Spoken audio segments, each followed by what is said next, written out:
गोरी अब बस करो, बहुत नहा लिए, मुझे अब ठंड लग रही है, वापस घर चलो। माना के मौसम की पहली बारिश है, लेकिन तुम तो घर जाने का नाम ही नहीं ले रही। अरे कालू, तुम तो मुझसे भी ज्यादा डरपोक निकले। मुझे तो अभी नदी पर भी जाना है, वहाँ का पानी देखना है। गोरी आगे आगे उड़ती है और कालू भी उसके पीछे पीछे उड़ता है और वो नदी की तरफ चले जाते हैं। इसी भीगती हुई बारिश में एक छोटी चिड़िया अपना घोंसला बना रही थी। अरे अरे छोटी चिड़िया, तुम इतनी बारिश में कैसे मुश्किल से घोंसला बना रही हो तिनकों से, पहले क्यों नहीं बनाया? बहन, मैं आज ही इस जंगल में आई हूँ और देखो आज ही बारिश हो गई। तो जब बारिश बंद हो जाएगी फिर कर लेना। अभी तुम भी इस मौसम की पहली बारिश का आनंद लो, ये बड़ी सुहानी होती है। नहीं नहीं बहन, मैं किसी भी वक्त अंडे दे सकती हूँ, इसलिए मुझे अपना घोंसला जल्द से जल्द बनाना होगा। वैसे मुझे आप भले पक्षी लगते हो, मेरा इस घोंसला बनाने में मदद कर दो। हाँ हाँ छोटी चिड़िया, क्यों नहीं, हम वैसे भी तो बारिश में भीग रहे हैं। क्यों कालू, भूल गए हो क्या? मेरी माँ का घोंसला भी टूट चुका है, हमें वो बनवाने जाना था।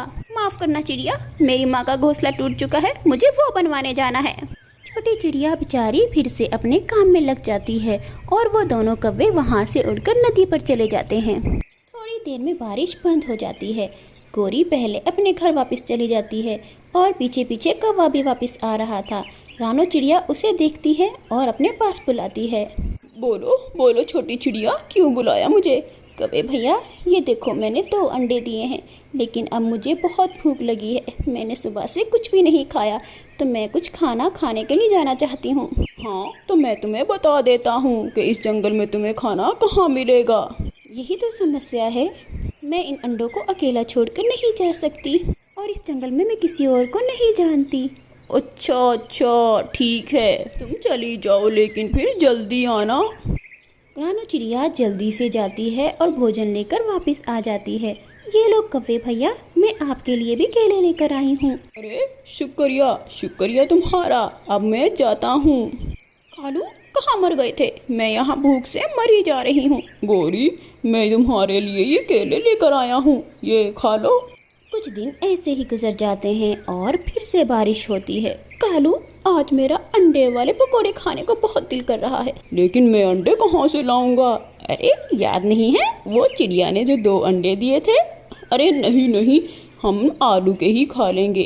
कालू, बस रहने दो, मुझे पता है तुम्हें उस छोटी चिड़िया पर दया आ रही है। अगर तुम नहीं लेकर आए तो देखना, मैं तुम्हें छोड़कर चली जाऊंगी और फिर दूसरी शादी कर लूंगी। कालू गोरी की बातें सुनकर डर जाता है और फिर वहाँ से छाता पकड़कर अंडे लेने के लिए चिड़िया के घोंसले की तरफ जाता है, लेकिन दूर एक दरख्त पर बैठकर सिर्फ चिड़िया को देखता है। अरे कालू भैया, आप वहाँ क्यों बैठे हो? आपके पास छाता है, आप इधर आ जाओ। हाँ चिड़िया, बोलो क्या बात है?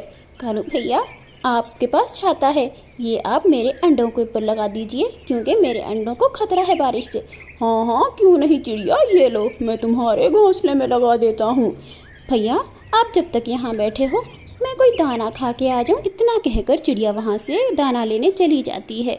ये अच्छा मौका है, चिड़िया भी जा चुकी है, अंडे तो मुझे लेकर जाने ही पड़ेंगे। माफ़ करना छोटी चिड़िया, मैं तुम्हारे अंडे लेकर नहीं जाना चाहता, लेकिन मेरी मजबूरी है। इतना सोचकर कौवा वो अंडे अपने पंजों में लेकर अपने घर की तरफ उड़ जाता है। लेकिन वो घर आकर क्या देखता है कि गोरी का तो पंख जला हुआ है और वो बैठकर रो रही है। कालू, ये अंडे वापस कर दो, इन अंडों की वजह से ही शायद मेरे पंख जल गए हैं, अब मैं वैसे भी पकोड़े नहीं बना सकती। कालू बैठकर सोचता है और फिर वो अंडे वापस रखने चला जाता है। दोस्तों, आपको ये कहानी कैसी लगी? अगर अच्छी लगी है तो लाइक ज़रूर कीजिएगा और चैनल को सब्सक्राइब भी कर लीजिएगा। कौवे भैया, थोड़ा तरस खाओ, मैं ऐसे मौसम में कहाँ जाऊँगी? आसमान पर काले बादल छा रहे हैं, कभी भी बारिश हो सकती है। मेरी तरफ से नर्क में जाओ, जब तक घर का किराया नहीं दोगी मैं तुम्हें दोबारा इस घर में आने की इजाज़त नहीं दूंगा। रानो चिड़िया अपना सामान उठाती है और अपनी बेटी को लेकर वहाँ से चली जाती है।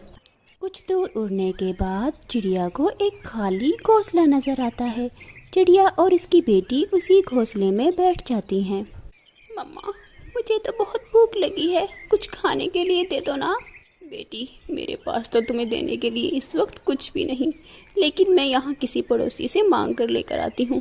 मम्मा चिड़िया वहाँ से उड़ती है और पड़ोसी पक्षी का दरवाजा खटखटाती है। मेरी मदद करो, कोई मेरी मदद करो, कुछ खाने के लिए दे दो।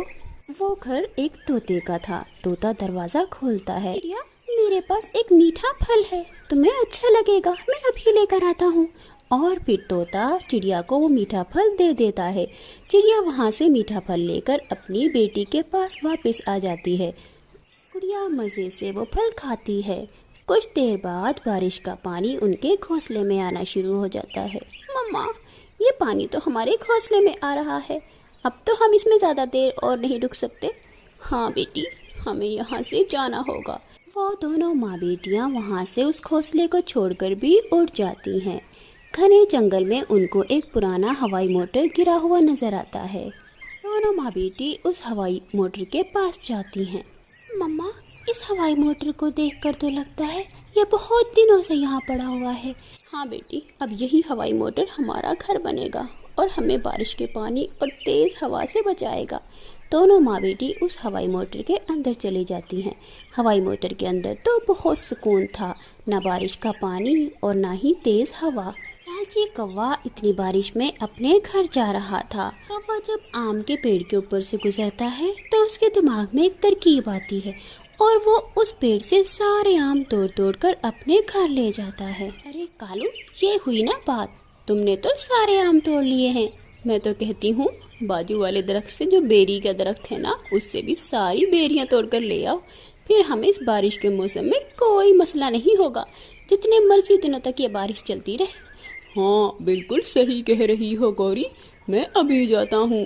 कालू अपने घर से निकलता है और बेरी के दरख्त की तरफ जाता है। जैसे ही वो बेरी के दरख्त से बेरियां तोड़ने लगता है तो उसे कबूतर आकर मना करता है। कालू यार, ये क्या कर रहे हो? ये सब पक्षियों का दरख्त है, तुम्हारे अकेले का ही नहीं है। मैंने तुम्हें अभी देखा था, तुम इतने सारे आम तोड़ कर लेके जा रहे थे। तुमने आम के दरख्त से सारे आम तोड़ लिए हैं और अब तुम ये बेरी के दरख्त से बेरियां भी उतारने आ गए हो। मैं बाकी सारे पक्षियों को बताऊंगा, ये तुम अच्छा नहीं कर रहे हो। अरे जाओ जाओ यहाँ से, जो तुमसे हो सकता है कर लेना। कालू उस दरख्त से वो बेरियां भी तोड़कर ले जाता है। मम्मा, मम्मा ये देखो, यहाँ पर तो कितनी सारी दाल भी पड़ी हुई है, ये हमें इस बारिश के मौसम में मदद करेगी। अब हमें बाहर भोजन की तलाश में जाने की ज़रूरत भी नहीं है। हाँ बेटी, ये तो बहुत अच्छा हुआ, अब ये भोजन हमें काफ़ी होगा। कबूतर और दूसरे पक्षी भोजन की तलाश में उड़ते हैं, लेकिन उनको कहीं भोजन नहीं मिलता। आखिर वो उसी घने जंगल में पहुंच जाते हैं जहां पर रानो चिड़िया अपनी बेटी गुड़िया के साथ थी। गुड़िया उन पक्षियों को खिड़की से देख लेती है और अपनी मम्मा को बताती है। चिड़िया उन पक्षियों को आवाज़ लगाती है। चिड़िया की आवाज़ सुनकर वो पक्षी उस हवाई मोटर में आ जाते हैं। उन सब पक्षियों को दाना देती है और फिर कबूतर चिड़िया को सारी बात बताता है। अरे कबूतर भैया, आप सब पक्षी हमारे साथ इस हवाई मोटर में रुक सकते हैं। वैसे भी बारिश सिर्फ 2-3 दिनों की ही है और ये भोजन हम सब के लिए काफ़ी होगा। दूसरी तरफ गोरी और कालू अपने घर में आराम से बैठे हुए थे कि अचानक उनका घर हिलना शुरू हो जाता है। बारिश की वजह से और फलों के वजन की वजह से उनका घर टूटकर नीचे गिर जाता है। कालू, कालू ये कैसे हो गया? हमारा सारा भोजन भी ज़ाया हो गया। हाँ, मैंने इतनी मेहनत से सारे फल जमा किए थे, लेकिन शायद गलत किया था। दूसरे पक्षियों के मुंह से मैंने उनका फल छीना था, काश कि मैं यह ना करता। दोनों पक्षी ऐसे ही अपने टूटे हुए घर पर बैठकर रोते रहते हैं और दूसरे पक्षी मज़े मज़े से बारिश का आनंद लेते हैं। प्यारे दोस्तों, इस कहानी को लाइक कीजिए और अगर अच्छी लगी है तो इसको अपने दोस्तों के साथ भी शेयर कीजिए और हाँ, चैनल को सब्सक्राइब करना मत भूलिएगा। रानो, मेरी बात ज़रा हौसले और हिम्मत से सुनना और सब्र रखना। ऐसी भी क्या बात है बुलबुल डॉक्टर, आप मुझे बताएं। तुम्हारा कैंसर अब लास्ट स्टेज पर है, तुम्हें कभी भी मौत आ सकती है। 1 या 2 दिन की मेहमान हो तुम, मैं माजरत चाहती हूँ, लेकिन तुम्हारी रिपोर्ट यही बता रही है। ये सब सुनकर तो रानो चिड़िया हैरान ही हो जाती है। मेरी बेटी कैसे रहेगी मेरे बिना? वो तो थोड़ी देर भी मेरे से जुदा नहीं रहती। वो मेरे बगैर कैसे जिंदा रहेगी। बुलबुल, मुझे तो सिर्फ अपनी बेटी का ही दुख है और मुझे कोई गम नहीं है मरने से पहले। औलाद तो औलाद होती है। जैसे ही रानो चिड़िया को ये खबर मिलती है, वो अपने बारे में सोचने के बजाय बेटी के बारे में सोचने लग जाती है और वहाँ से दुखी मन के साथ अपने घर आ जाती है। घर पहुँचते ही वो अपनी बेटी को गले से लगा लेती है। माँ, आज आप इतनी उदास क्यों हैं? आपकी आंखों में तो आंसू भी है। क्या बात है? आपको क्या परेशानी है मम्मा? कुछ भी नहीं बेटी, बस ऐसे ही।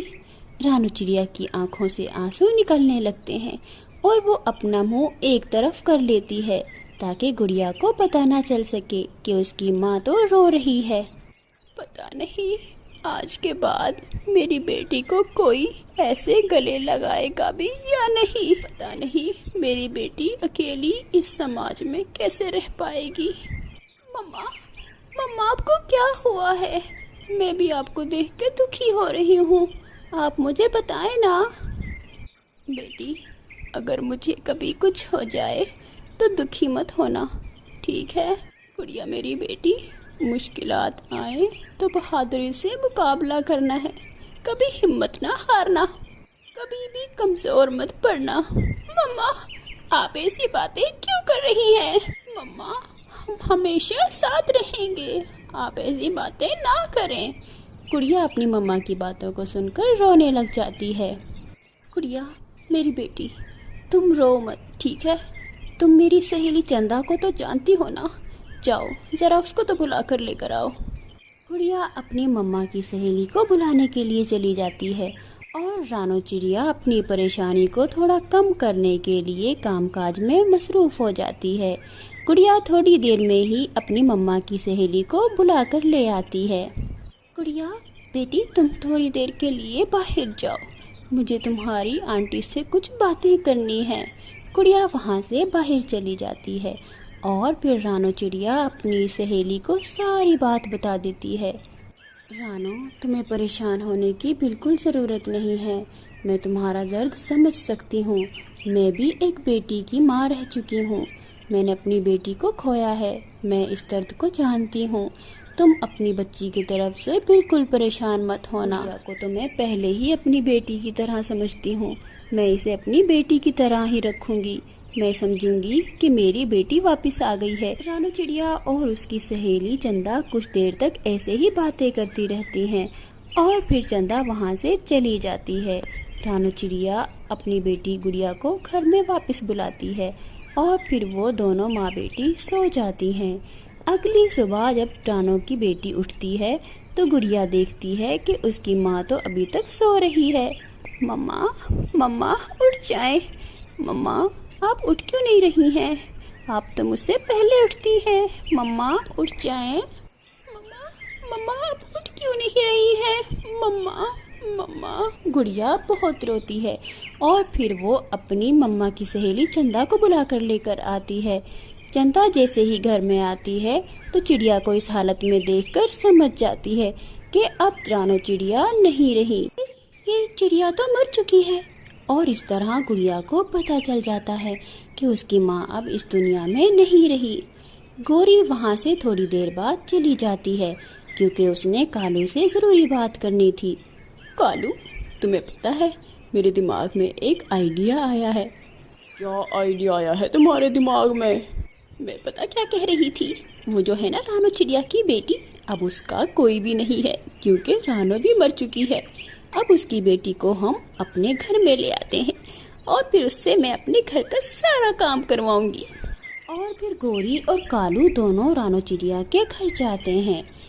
बेटी गुड़िया, तुम आज से हमारे साथ रह लिया करो। तुम्हारी एक माँ ही तो थी जो अब इस दुनिया में नहीं रही, लेकिन तुम ये मत सोचना तुम्हारा कोई भी नहीं है। मैं हूँ ना, मैं तुम्हें बहुत प्यार से रखूँगी। गौरी बहन, इसकी कोई ज़रूरत नहीं है। रानो चिड़िया ने मरने से पहले मुझसे कह दिया था कि उसकी बेटी को मैं अपने साथ रखूँगी। और हाँ आंटी, मेरी मम्मा ने कहा था कि बहादुर बनकर रहना है। मुझे याद है जब एक दिन मेरी मम्मा घर पर नहीं थी तो आपने उस बड़ी चील को कैसे हमारे घर पर भेज दिया था ताकि वो मुझे खा जाए। मैं भूली नहीं हूँ वो सब कुछ। अब आपको मेरी हमदर्दी करने की कोई ज़रूरत नहीं है। मैं अपनी आंटी चंदा के साथ ही रहूँगी। अरे गुड़िया, तुम्हें भी बोलना आ गया है? किसने सिखाया है ये तुम्हें? गौरी आंटी, मुझे ये सब मेरी मम्मा ने सिखाया है। मेरी मम्मा ने कहा था बहादुर बनकर रहना है, कमज़ोर नहीं पड़ना। अब आप यहाँ से जा सकती हैं। कालू और गौरी तो हैरान रह जाते हैं और फिर वहाँ से चले जाते हैं। अगर आपको कहानी अच्छी लगी है तो चैनल को सब्सक्राइब करना मत भूलिएगा और वीडियो को लाइक भी कर दीजिएगा।